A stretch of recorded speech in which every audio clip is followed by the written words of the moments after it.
아멘. 자리에 편히 앉아주시기 바랍니다. 날씨가 계속 춥습니다. 이번 일요일까지 강추위가 계속된다고 하니까요. 우리 특히 어르신들 건강에 유의하시고 우리 아동부들도 함부로 뛰어다니다가 넘어지지 않도록 조심하시기 바랍니다. 예수님의 이름으로 하나님 말씀 증거하도록 하겠습니다. 마태복음 19장 1절에서 12절까지 말씀.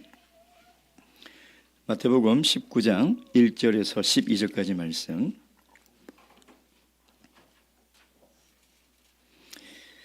찾았으면 저와 함께 교독하도록 하겠습니다. 제가 먼저 읽겠습니다.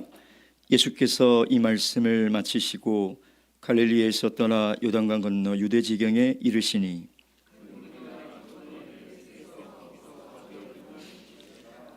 바리새인들이 예수께 나와 그를 시험하여 가로되 사람이 아무 연고를 물어나고 그 아내를 내어버리는 것이 옳으니까?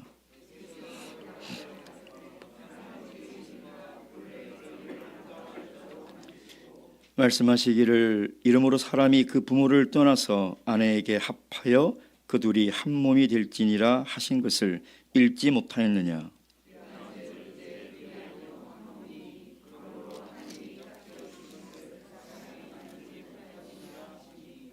여짜오되 그러하면 어찌하여 모세는 이혼 증서를 주어서 내어버리라 명하였나이까?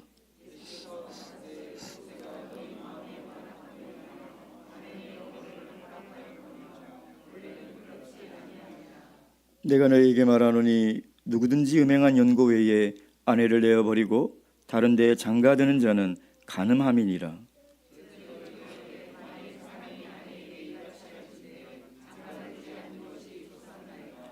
예수께서 가라사대 사람마다 이 말을 받지 못하고 오직 타고난 자라야 할지니라. 어미의 태로부터 된 고자도 있고 사람이 만든 고자도 있고 천국을 위하여 스스로 된 고자도 있도다.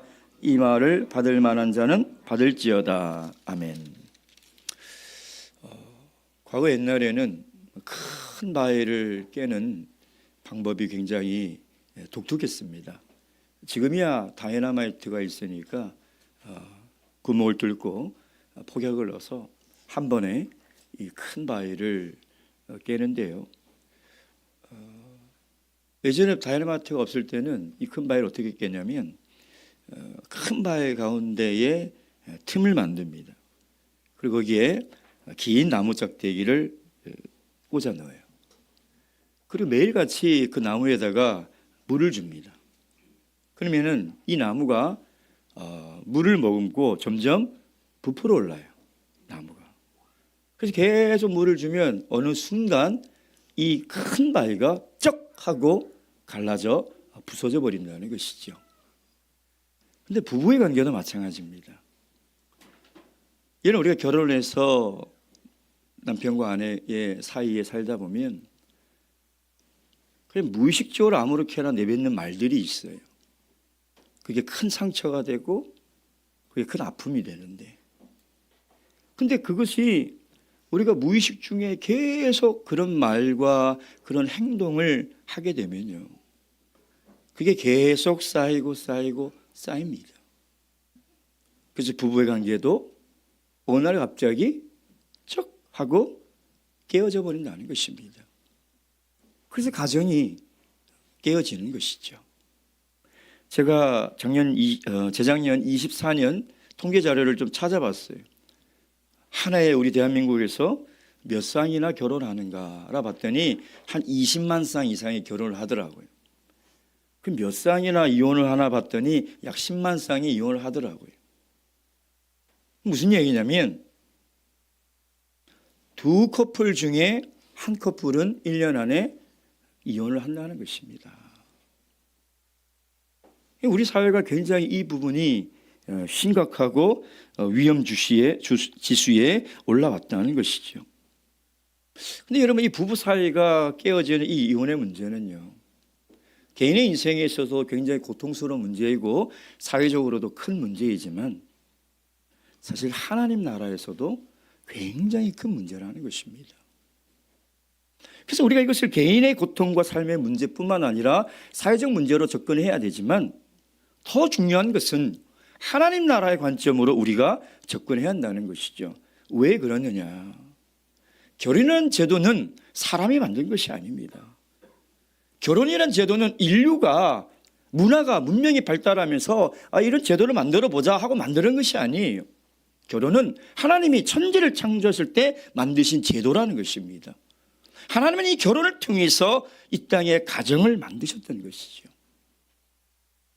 근데 마귀의 목적이 뭐냐면 하나님이 만드신 아름다운 것을 깨뜨리는 거예요. 그것이 마귀의 주목적이에요. 그래서 마귀는 하나님이 만드신 모든 아름다운 것들을 수단과 방법을 가리지 않고 파괴하는 거예요. 그것이 주목적이기 때문에. 그러니 부부가 깨어지고 가정이 깨어지는 것은 결국 하나님 나라가 깨어져 버린다는 것이죠. 여러분, 그래서 우리가 오늘 본 말씀을 통해서 예수님께서 결혼과 이혼과 독신에 대해서 말씀하고 계십니다. 그런데 이것이 개인의 선택과 사회와 이 문화의 조류의 문제가 아니라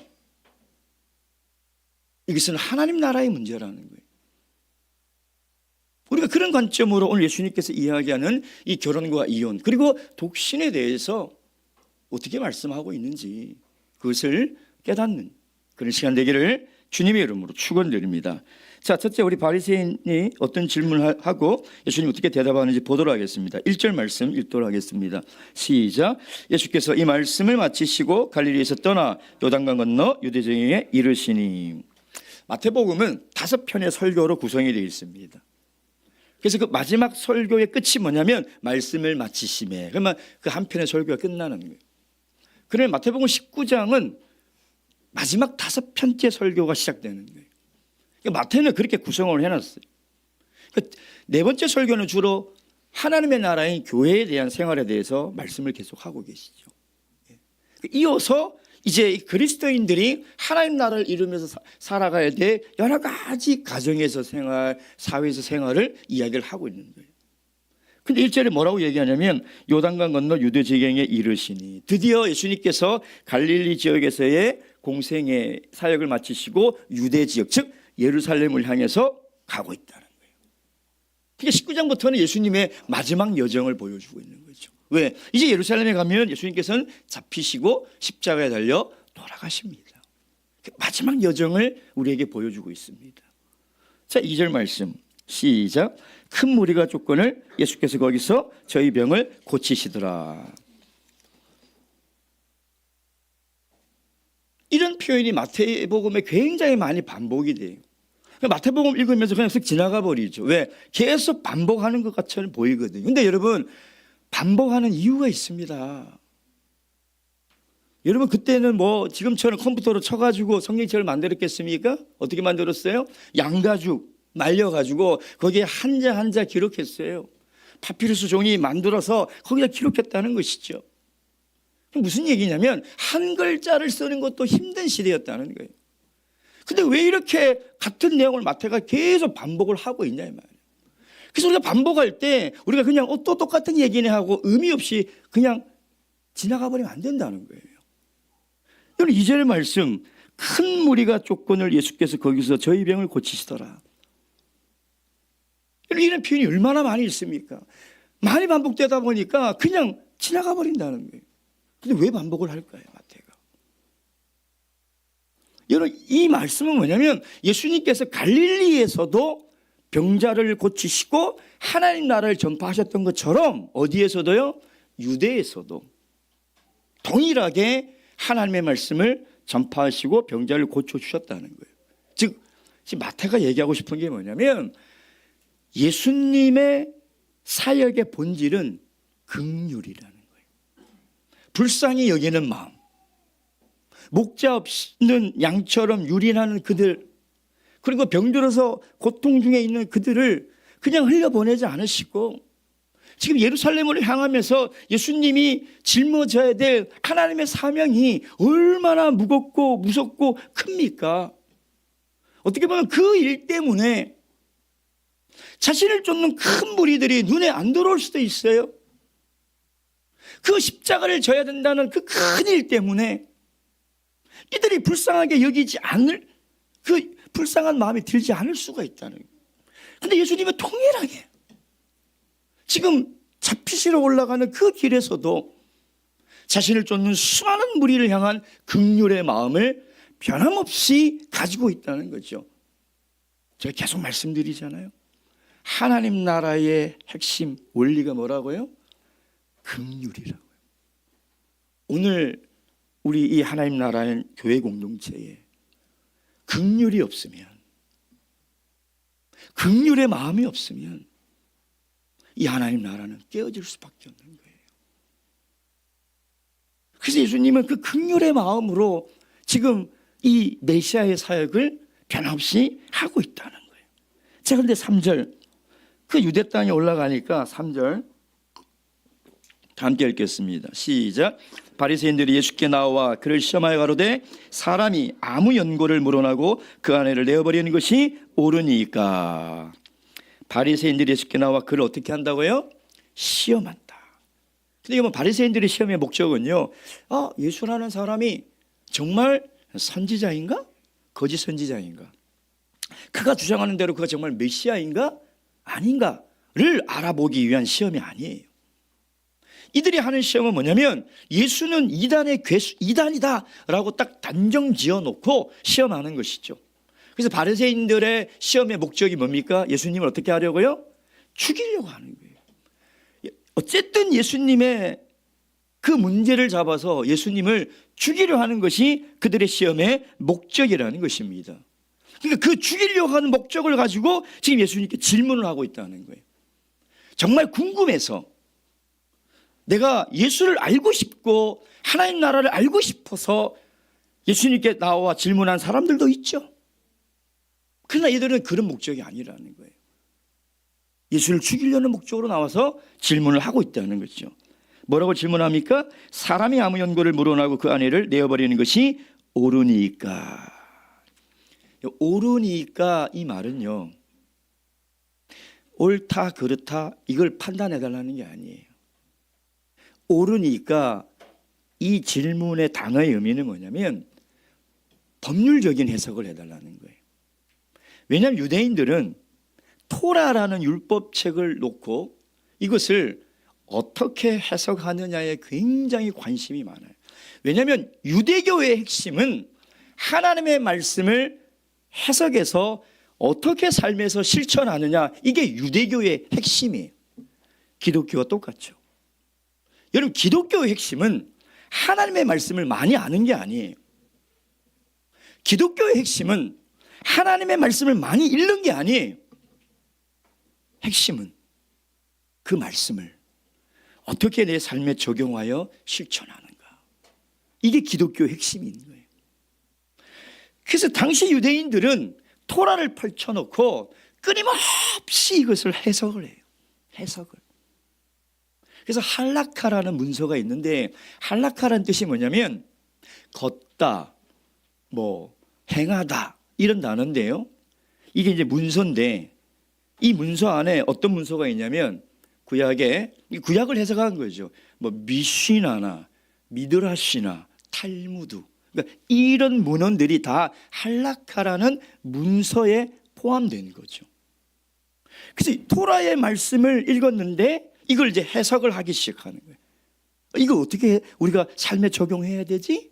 그러니까 그런 문서들이 계속 쌓여서 할라카라는 문서가 쌓이게 된 거죠. 근데 지금 이 바리새인들이 이 질문을 하는 게 뭐냐면, 예수님 당시에 이 토라의 율법을 해석하는 여러 학파들이 있었는데 그 중에 가장 유명한 학파가 두 개가 있어요. 샴마이 학파와 힐렐 학파. 이 두 가지가 가장 유명한 거죠. 그러니까 이 바리새인파 안에 이 학파들이 있는 거예요. 그러니까 이들이 하는 일은 뭐냐면 토라를 해석하는 거예요. 그래서 해석해서 유대인들에게 이렇게 살아라 라고 가르치고 있는 거죠. 근데 샴마이 학파는 굉장히 보수적입니다. 엄격해요. 그러니까 하나님의 토라의 말씀을 굉장히 엄격하게 적용하고 해석하는 거죠. 힐렐 학파는 굉장히 진보적이에요. 진보적. 예. 그래서 굉장히 광범위하게 굉장히 너그럽게 해석을 하는 거죠. 그러니까 지금 바리새인들이 이 말을 한 것은 구약의 토라의 이 말씀을 가지고 지금 해석을 하는 거예요. 신명기 24장 1절 말씀. 신명기 24장 1절 말씀.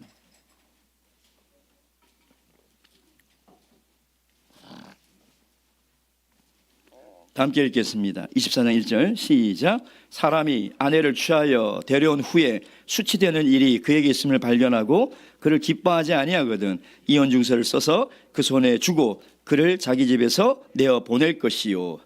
자, 아내를 버릴 수 있는, 아내와 이혼할 수 있는 그 근거가 되는 구절이에요. 근데 여기에 보니까 뭐를 해석해야 되냐면 수치되는 일을 해석을 해야 되는 거예요. 도대체 수치되는 일이 뭐냐는 거예요. 그러니까 수치스러운 일이 있으면 어떻게 해도 된다고요? 이혼 증서를 써서 이혼을 해도 된다는 거예요. 아내를 버려도 된다는 거예요. 그게 수치되는 일을 샴마약파는 어떻게 해석하냐면 여기는 굉장히 보수적이고 엄격하죠.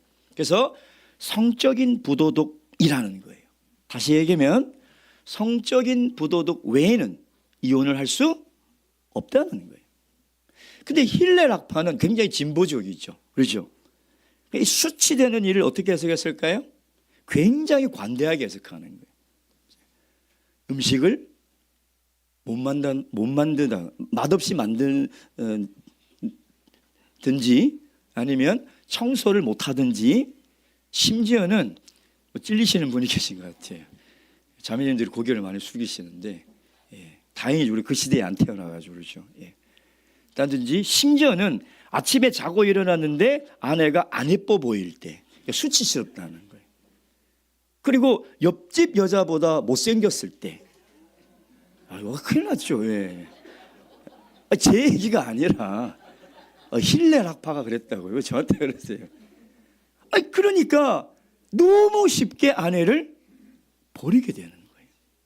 그래서 바리새인들의 이 질문은 뭐냐면 그러면 예수라는 당신은 자 그러면은 지금 유대 사회에 사람들이 샴마학파의 해석을 지지했을까요? 힐렐학파의 해석을 지지했을까요? 유대 사회가 자매들은 샴마이를 했으면 좋겠죠. 그런데 유대 사회는 남성 중심 사회잖아요. 힐렐학파를 지지했던 거예요.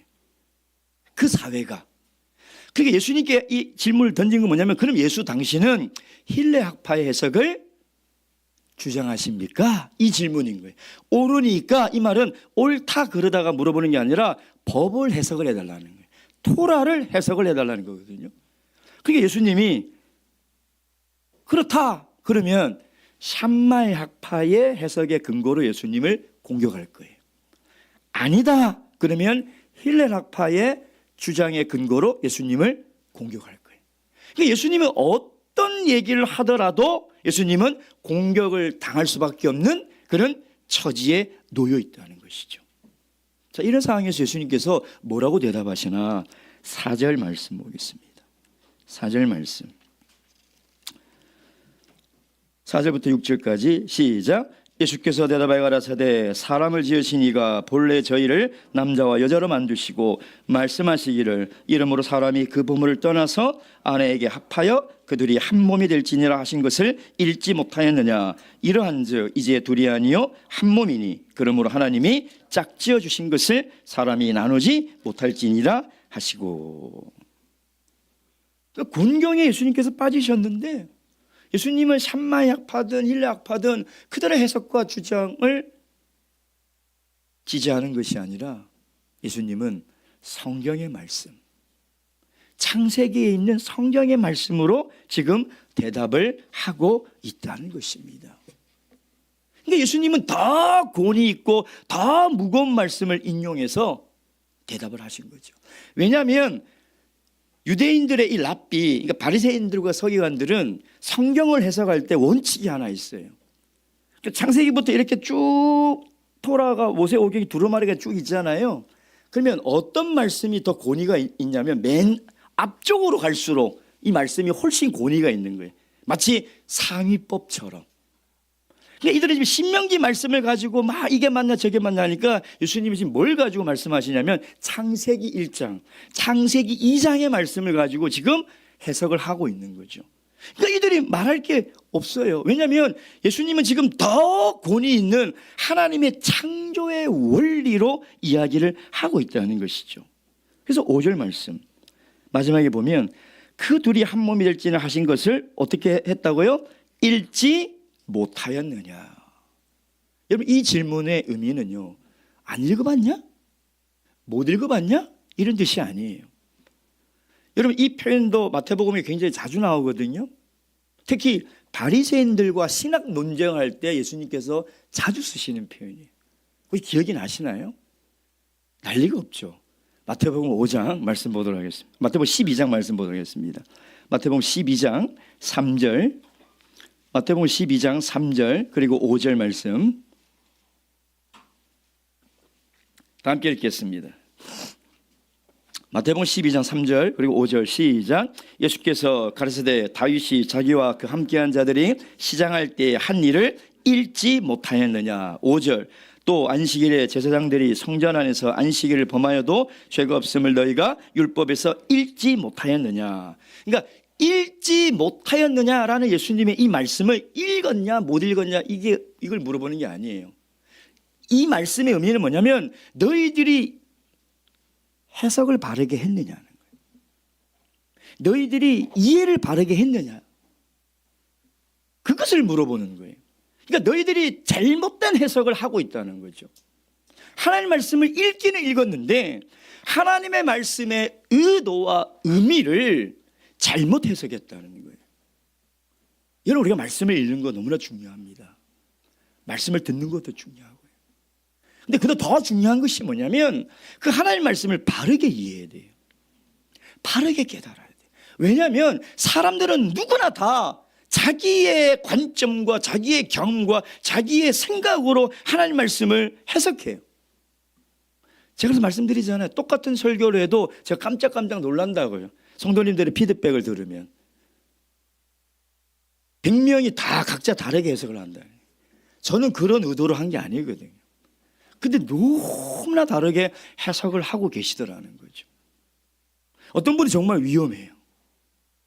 어떤 분은 참 감사해요. 여러분 우리가 하나님 말씀을 읽는 것도 중요하지만 더 중요한 것은요, 바르게 해석해야 돼요. 그 하나님의 말씀의 의미를. 그래야 바르게 깨달을 수 있는 거예요. 근데 바리새인들은 하나님의 말씀을 그렇게 읽어도 읽지 못하였느냐. 너희들이 왜 바르게 해석하지 못하냐는 거예요. 그 하나님의 말씀의 의미를 너희들이 왜 깨닫지 못하느냐는 거예요. 그래서 그 본래 의미가 뭐냐. 4절 예수께서 대답하여 가라사대 사람을 지으신 이가 본래 저희를 남자와 여자로 만드시고, 이 본래라는 단어는요 창세기 1장 1절의 태초에라는 말씀과 같은 의미예요. 본래, 원천적으로, 근원적으로 하나님이 여자와 남자를 만드실 때 한 몸으로 만드셨다는 거예요. 지금 그 말씀하는.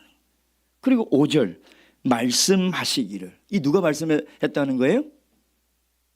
5절에 말씀하시기를 이 누가 말씀했다는 거예요? 예? 하나님이 말씀하셨다는 거예요. 하나님이 어떻게 말씀하셨는지 예수님께서 인용한 그 창세기 9절, 창세기 2장 24절. 창세기 2장 24절.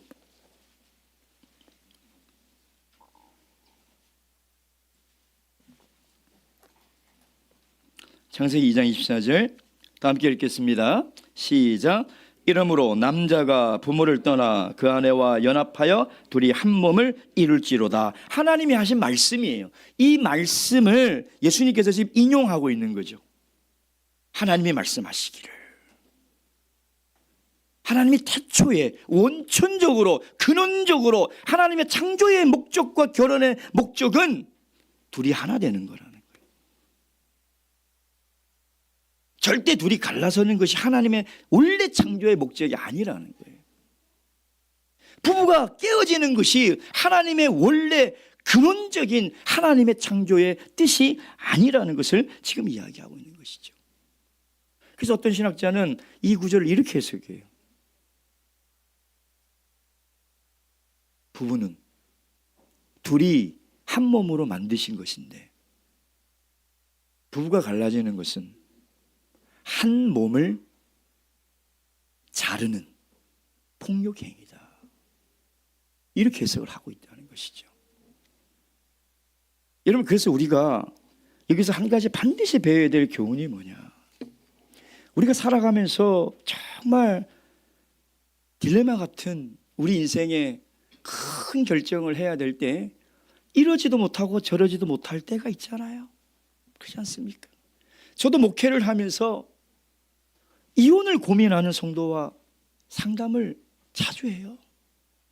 자주 합니다. 그러니까 그분의 형편을 들어보면 이혼함이 마땅해요. 정말 살 수 없는 그 지경까지 갔고 정말 남보다 더한 그런 사이까지 가는 그런 경우를 봅니다. 근데 그때 제가 성도님에게 할 수 있는 말은 하나님의 말씀밖에 없어요. 하나님의 말씀. 어떤 사회의 조류와 어떤 유행과 어떤 형편과 환경이 아니라 정말 우리가 결정해야 될 그 기준, 우리가 선택해야 될 그 기준은 하나님의 말씀밖에 없다는 것입니다. 근데 우리는 자꾸 하나님의 말씀보다는 뭔가 사회에 적응을 하라고 자꾸 우리 마음에 유혹이 와요. 그리고 그 문화에 순응하라고 자꾸 유혹이 온다는 거죠. 여러분, 우리 대한민국 사회가 전 세계적으로 이혼율이 2위인가 그러더라고요. 그러니까 사회적 현상이 돼버렸어요. 그러다 보니까 이것이 너무 그냥 자연스러운 일이 돼버렸다. 그래서 무슨 졸혼 이런 문화가 우리 사회에 막 들어오는 거예요. 그 교회에서도 너무 쉽게 결정하고 너무 쉽게 선택하는 그런 문화가 교회 안에도 들어와 있다는 거예요. 어려운 선택이죠. 그 입장이 되어보지 못하고서는 함부로 판단할 수 없는 힘든 상황이 있죠. 왜 모르겠습니까? 그러나 우리가 정말 선택해야 될 그 기준은 하나님의 말씀, 성경의 진리라는 것입니다. 그것이 하나님의 본래의 창조의 목적이라면, 둘이 한 몸이 되는 것이 하나님의 창조의 뜻이라면 그것을 기준으로 선택을 해야 한다. 그것이 우리 하나님 나라를 깨트리지 않고 하나님이 세우신 그 가정을 통해서 하나님 나라를 만들어갈 수 있는 길이라는 거예요. 여러분, 그래서 우리가 늘 인생을 살아갈 때 뭐 세상은 무엇이 맞다, 이것이 맞다, 저것이 맞다, 수많은 얘기를 해도요, 이 믿음의 길에서 항상 우리가 물어야 할 것은 하나님이에요. 성경의 진리예요.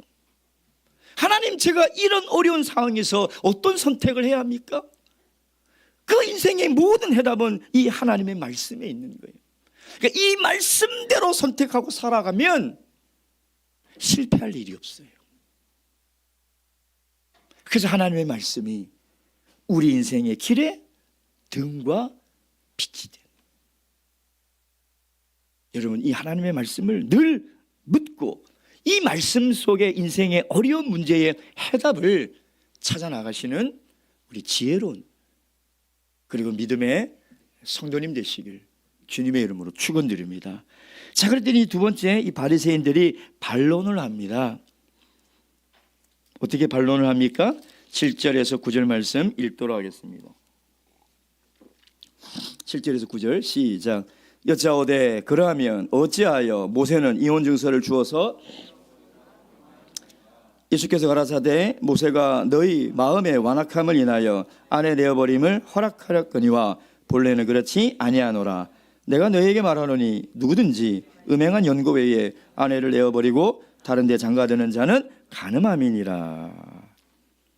예수님이 창세기의 말씀으로 답변을 하니까 이제 다시 반론을 제기하죠. 7절에 반론의 제기가 뭐냐?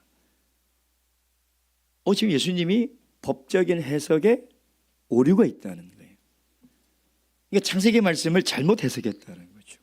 그걸 지금 지적하는. 왜냐하면 지금 이 바리새인들은 어디에 초점을 맞춰서 예수님을 공격하냐면 모세의 이혼 증서에, 모세의 이혼 증서에 초점을 맞춰서 지금 예수님을 공격하고 있다는 것이죠. 무슨 얘기냐면 하나님이 창조의 뜻으로 그렇게 만드셨지만 하나님이 세운 모세가, 하나님의 일꾼인 지도자인 모세가 이스라엘 백성들에게 이혼 증서를 써주지 않았냐? 그게 도대체 어떻게 해석을 해야 되는 거냐? 당신이 이걸 잘못 해석한 거 아니냐라고 공격을 하는 거죠.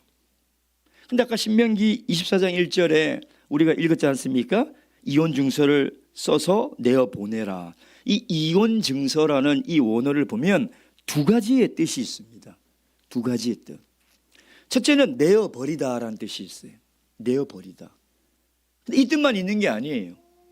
두 번째 뜻이 뭐냐면 여자에게 자유를 주다. 여자를 놓아주다. 여자를 해방시켜주다. 이 이혼 증서라는 히브리어의 뜻이 그런 뜻을 가지고 있다는 거예요. 다시 얘기하면 이 이혼 증서는 아내를 내어버리기 위한 법적인 수단과 근거가 아니라 이 여자의 편에서 만든 사회 보장 제도라는 거예요. 이 이혼 증서가 있어야 그 구약 시대 때 다시 나가서 뭘 할 수 있어요? 재혼을 할 수 있는 거예요. 그 당시 여자가 이혼을 그냥 당하고 아무 증거 없이 살면 살 수 있어요, 없어요? 못 살아요. 살 수가 없어요. 그러면서 예수님께서 뭐라고 얘기해요? 8절. 모세가 이혼해서 허락한 것은 너희의 뭐 때문에 그렇다고요? 완악함. 그러니까 너희의 마음에 나쁜 마음 때문에 이혼 증서를 써줬다는 거예요. 여러분 예수님 당시 1세기경에 이 팔레스타인 지역의 이혼율이 오늘 우리와 비슷해요. 당시의 자료를 보면 유대인들 사이에 이혼이 전염병처럼 퍼져나가고 있었어요. 전염병처럼. 그러니까 심각한 사회적 문제였어요. 로마는 말할 것도 없죠. 그렇죠? 근데 유대인들도 그랬다는 거예요. 근데 2000년 전과 오늘과 다른 점이 있어요. 오늘은 여자가 이혼을 당해도 사회적으로 살아갈 때 전혀 문제가 안 돼요. 그렇잖아요. 정상적으로 재혼할 수 있고 사회생활하는데 전혀 문제가 안 됩니다. 근데 그 예수님 당시는 어떨까요? 생존 자체가 불가능하죠. 생존 자체가 불가능하다. 그러니까 너희의 완악함 때문에 이혼 증서를 만들었다는 거예요. 만약에 이혼 증서를 안 만들면 모세 시대 때나 예수님 시대 때 이 남편들이 어떻게 했을까요? 이 아내가 너무 싫어. 맨날 잔소리하고 그냥 너무 싫어.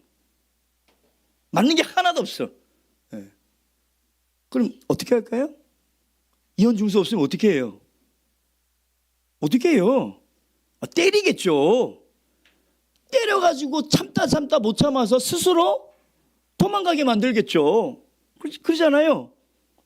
또는 죽일 거예요. 사람이 그렇게 완악해요.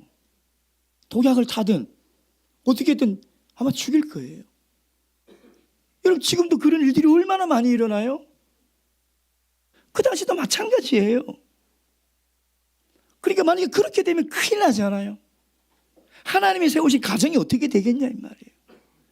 그 여자의 인권과 생존도 보장하고 정말 그 음행한 연고로 이런 일이 있거나 또는 불가피한 상황이 될 때 사회적 보장 제도로 모세가 이 가정을 지키기 위해서 만든 것이지 너희들 이걸 이용해서 너희들 마음대로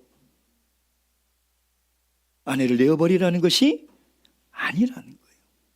그래서 예수님께서 이 부부가 헤어질 수 있는 딱 한 가지 조건을 얘기하죠. 그게 뭐예요? 음행 외에는, 즉 배우자의 성적인 부도덕 외에는 헤어질 수 있다 없다? 없다는 거예요. 없다. 자, 그랬더니 제자들이 예수님께 이렇게 물어봅니다. 10절 다 함께 읽겠습니다. 시작. 제자들이 가로되 만일 사람이 아내에게 이같이 할진대 장가들지 않는 것이 좋겠삼나이다. 제자들이 예수님께 물어보는 질문의 내용이 뭐예요? 무슨 의미죠? 예?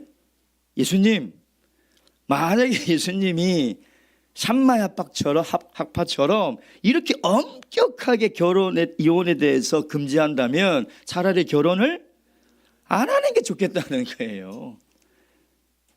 제자들이 3년 동안 예수님을 따라하는 제자들이 이러면 차라리 결혼 안 하겠습니다. 그러는 거죠. 왜 그럴까요? 제가 서론을 말씀드렸죠. 예수님의 제자들도 유대교의 남성들이죠. 그 제자들도 그 당시 사회의 어떤 문화에 학습이 됐어요? 네. 모세의 이혼 중서로 쉽게 아내를 버리는 그런 문화에 이미 학습이 된 거예요. 이 제자들이 이미 학습이 된 거예요. 그러니까 지금 예수님이 하나님의 말씀을 인용해서 하나님 나라를 위해서 지금 바리새인들에게 이렇게 얘기하면 제자들이 옆에서 듣고 깨달아야 되는데 제자들이 한줄 더 떠가지고 아이고 예수님 그렇게 엄하게 기준을 세워서 이혼을 하게 허락하신다면 차라리 결혼 못하겠습니다. 왜? 잘못돼가지고 마음에 안 드는 여자하고 만나가지고 마음에 안 드는데 평생 살 바에는 어떻게 해요? 혼자 사는 게 어떻다고요? 낫다는 거예요. 혼자 사는 게 낫다. 즉 독신으로 살겠다. 독신으로 살겠다고. 그 얘기를 하는 거예요. 자, 그랬더니 예수님께서 11절 12절 이렇게 대답하십니다. 시작. 예수께서 가라사대 사람마다 이 말을 받지 못하고 오직 타고난 자라야 할지니. 이게 무슨 얘기냐면 이걸 적용하는 것은, 그러니까 독신으로 살 것을 적용하는 것은 보편적인 평범한 사람들이 다 살 수 있는 게 아니라는 거예요. 특별한 은사를 받은 사람만이 그렇게 살 수 있다는 거예요. 그러면서 12절 시작. 어미의 태로부터 된 고자도 있고 사람이 만든 고자도 있고 천국을 위하여 스스로 된 고자도 있도다. 이 말을 받을 만한 자는 받을지어다. 마지막에 천국 하나님의 나라를 위하여 스스로 된 고자도 있다. 이 말은 뭐냐면 독신으로 사는데 하나님 나라를 위하여 내가 독신으로 살겠다고 선택한 사람도 있다라는 거예요. 그 말씀이에요. 지금도 그 프로가 하는지 모르겠어요. 나 혼자 산다라는 게 있더라고요. 이제 3년 전인가 4년 전인가 뭐 이렇게 유명한 사람이 나와서 이게 뭔가 하고 봤어요. 그때 이제 독신으로 사는 사람들을 이렇게 리얼 바라티입니까? 뭐 이게 실제 생활하는 걸 이렇게 보여주는데 한 2명인가 이렇게 소개를 하더라고. 이렇게 봤는데 정말 재밌게 살더라고. 그래서 제가 그걸 보면서 저 프로를 그 프로가 굉장히 시청률이 높더라고요. 저걸 보는 아직 결혼을 안 한 미혼인 청년들은 결혼할 생각이 안 들겠다라는 생각이 들어요. 너무 재밌게 살아요. 너무 재밌게. 예. 지금 비혼주의가 굉장히 많거든요. 비혼주의. 독신이든 뭐든 간에 하여튼 결혼을 하지 않겠다. 여러 가지 이유와 원인이 있겠죠. 개인적인 취향일 수도 있고 선택일 수도 있다는 거예요. 사회적 현상일 수도 있고요. 근데 예수님께서 뭐라고 말씀하시냐면 독신은 특별한 은사를 받은 사람은 가능하다. 근데 그 특별한 사람은 어떤 사람이냐면 하나님 나라를 위하여 독신을 선택한 사람이라는 거예요. 바울 사도도 그렇게 얘기해요. 고린도전서 7장 32절에서 34절. 7장 32절에서 34절.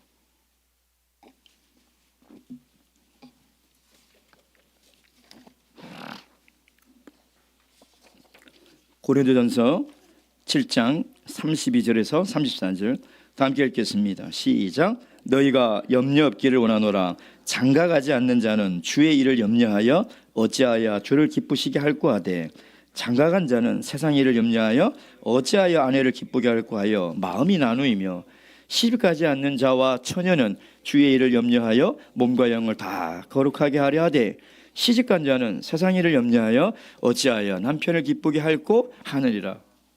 바울 사도 이 말은 뭐냐면 결혼을 하는 것과 결혼을 하지 않는 이 장단점이 있는데, 결혼을 하지 않았을 때는 온전히 하나님 나라를 위해서 헌신할 수 있다는 거예요. 여러분 그래서 보세요. 예수님도 장가 안 갔잖아요. 예수님은 장가 갈 필요 없이 세례요한 장가 안 갔잖아요.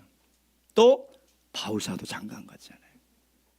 그러니까 그들은 장가를 가지 않은 이유, 결혼을 하지 않은 이유가 사회적 문제나 자기의 취향이나 자기한테 가치 때문에 결정한 것이 아니라 하나님 나라를 위해서, 천국을 위해서 스스로 고자된 자라는 거예요. 스스로 내가 하나님 나라를 선택해서 결혼하지 않겠다라고 선택한 사람인데, 이런 사람들은 특별한 사람만이 받을 수 있다라는 것입니다. 왜냐하면 결혼은 우리 일륜지 대사죠. 그렇죠? 근데 이 결혼보다 더 큰 가치가 뭐냐면 하나님의 나라예요. 하나님의 나라. 여러분 그걸 잊어버려서는 안 돼요. 그러니까 결혼이든 이혼이든 독신이든 가장 중요한 결혼의 목적도 하나님 나라를 위한 것이고요. 깨어지지 말아야 하는 것도 하나님 나라를 위한 거고요. 독신으로 살겠다고 선택한 것도 하나님 나라를 위한 거여야 된다는 거예요. 근데 하나님의 나라보다 이 결혼의 가치가 더 높이 서 있는 사람은 가치 선정이 잘못된 거예요. 그래서 결혼을 하는 순간 아내는 남편을 어떻게 기쁘게 할까? 남편을 아내에게 어떻게 기쁘게 할까? 여기에 온 인생을 다 바쳐서 살아가잖아요. 근데 지금 예수님의 말씀은 뭐냐면 결혼을 하나 혼자 사나 가장 가치 있는 일은 하나님 나라를 세우는 거라는 거예요. 결혼의 목적도 하나님 나라를 세우는 것이 돼야 되고, 독신의 선택도 하나님 나라를 세우는 것에 둬야 한다는 것입니다. 여러분 오늘 예수님께서 우리에게 주신 결혼과 이혼과 이 독신의 교훈, 이것이 개인적인 가치와 생각과 사회의 조류의 문제가 아니라 이것은 하나님의 나라와 직접적인 연관이 되는 문제라는 것을 깨달으시고 살아가시는 그런 귀한 성도님 되시길 주님의 이름으로 축원드립니다. 묵도하시겠습니다.